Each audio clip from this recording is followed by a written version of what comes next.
ബാലരാമപുരത്ത് ആറാലുംമൂടിനും വഴിമുക്കിനും ഇടയ്ക്ക് ഷാഫിക്കയുടെ തണ്ണിമത്തം കച്ചവടമുണ്ട്. ഇതുവഴി പോയിട്ടുള്ളവർക്കറിയാം. ഷാഫിക്കയെ സഹായിക്കാനായിട്ട് 2 പേരുണ്ട്. അവരുടെ പേര് ചോദിക്കാം. പേരെന്താ? ഖാദർ, ഷഹാബ്. എപ്പോഴും നിങ്ങൾ രണ്ടാളും ഇവിടെ സഹായത്തിനുണ്ടാവും അല്ലേ?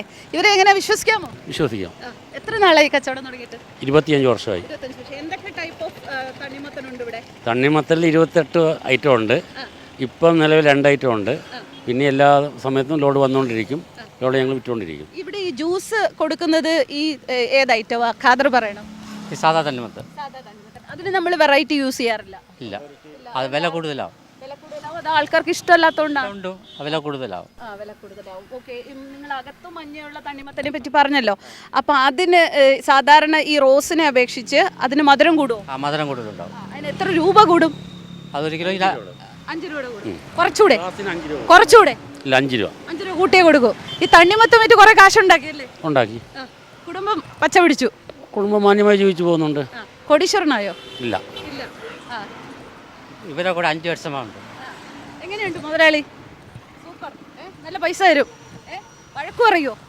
ഇല്ല. നല്ല ഉണ്ട്, കുഴപ്പമില്ല. തമിഴ്നാട്ടിൽ നിന്നാണോ? തക്കല.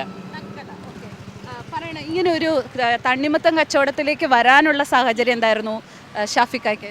അന്നത്തെ ബിസിനസ് ഇതാണ് നല്ലതെന്ന് തോന്നി. അങ്ങനെ ഇത് ആദ്യമായിട്ട് തുടങ്ങി ഈ ബിസിനസ് ചെയ്ത്. ഫ്രൂട്ട്സിൻ്റെ എല്ലാ ഐറ്റവും ഉണ്ട് എൻ്റെ. ഇപ്പോൾ ഈ വണ്ടിയിൽ ഇപ്പോൾ എന്തൊക്കെയുണ്ട് കൊണ്ടുവന്നതിൽ? ഇതിൽ തണ്ണിമത്തം മാത്രം. പിന്നെ എനിക്ക് വേറെ കടയുണ്ട്, ABS മിനി മാർട്ട് എന്നൊരു കടയുണ്ട്. അവിടെ ഫ്രൂട്ട്സ് ഉണ്ട്, പച്ചക്കറി ഐറ്റം ഉണ്ട്, പിന്നെ വേണ്ടപ്പെട്ട അരി അങ്ങനെയുള്ള സാധനങ്ങളൊക്കെ ഉണ്ട്. ആർക്ക് ശല്യമില്ലാതെ നല്ലൊരു കച്ചവടം. അതാണ് ഫ്രൂട്ട്സും ഇങ്ങനെയുള്ള കാര്യങ്ങളും അല്ലേ? അതാണ് ഇഷ്ടം. ഇതിപ്പോൾ എവിടെ നിന്നാണ് കൊണ്ടുവരുന്നത്? ഇത് ദിണ്ടിവനം, മെട്രാസ് ദിണ്ടിവനത്തിൽ നിന്നാണ് വരുന്നത്. എന്തായാലും 25 വർഷം ആയിട്ട് ഈ ഒരു പ്രദേശത്ത് തണ്ണിമത്തൻ ഇപ്പോൾ ഈ സ്ഥലത്ത് ഇങ്ങനെ ചെയ്യണോണ്ട് കുഴപ്പമൊന്നുമില്ല. ഇല്ല ഇല്ല, ആരും ഉപദ്രവമൊന്നും ഇതുവരെ ഉണ്ടാക്കിയിട്ടില്ല. നേരത്തെ വഴിമുക്ക് ജംഗ്ഷനിലായിരുന്നു, അവിടെ നിന്ന് കുറച്ച് ഇങ്ങോട്ടായി, വീണ്ടും ഇങ്ങോട്ടായി. ഇപ്പം മകളുടെ ഭർത്താവിൻ്റെ കയ്യിലാണ് ഇത് കൊടുത്തിരിക്കുന്നത്.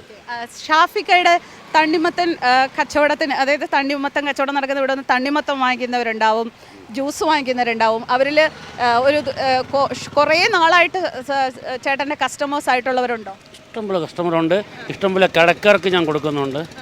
ഒത്തിരി ഉണ്ട്. ദിവസം ഭയങ്കര ഹാപ്പിയാണ്. ജീവിതം സുഖമാണ്. ജീവിക്കാൻ നമുക്ക് ഇതായാലും മതി അല്ലേ? ഒരുപാട് ആരെയും മോശപ്പെടുത്താതെ, ആരെയും ഉപദ്രവിക്കാതെ സ്വന്തമായി അധ്വാനിച്ച് ജീവിക്കുകയാണെങ്കിൽ ഏത് തൊഴിലും നല്ലതാണ്. ഷാഫിക്ക നല്ല ഒരു സന്ദേശമാണ് തന്നത്. ഷാഫിക്കയെ ഇത്രയും സക്സസ്ഫുള്ളായിട്ട് ഇന്ന് നടത്താൻ സഹായിക്കുന്നതിൻ്റെ പിന്നിൽ ഇവർ 2 പേരും തന്നെയാണ്. ചതിക്കാതെ കൊടുക്കുന്നത് വളരെ വൃത്തിയായിട്ടാണ് കൊടുക്കുന്നത്. വളരെ വൃത്തിയായിട്ട് സ്നേഹത്തോടു കൂടി ആൾക്കാർക്ക് കൊടുക്കുമ്പോൾ വീണ്ടും അവർക്ക് വരാൻ തോന്നും.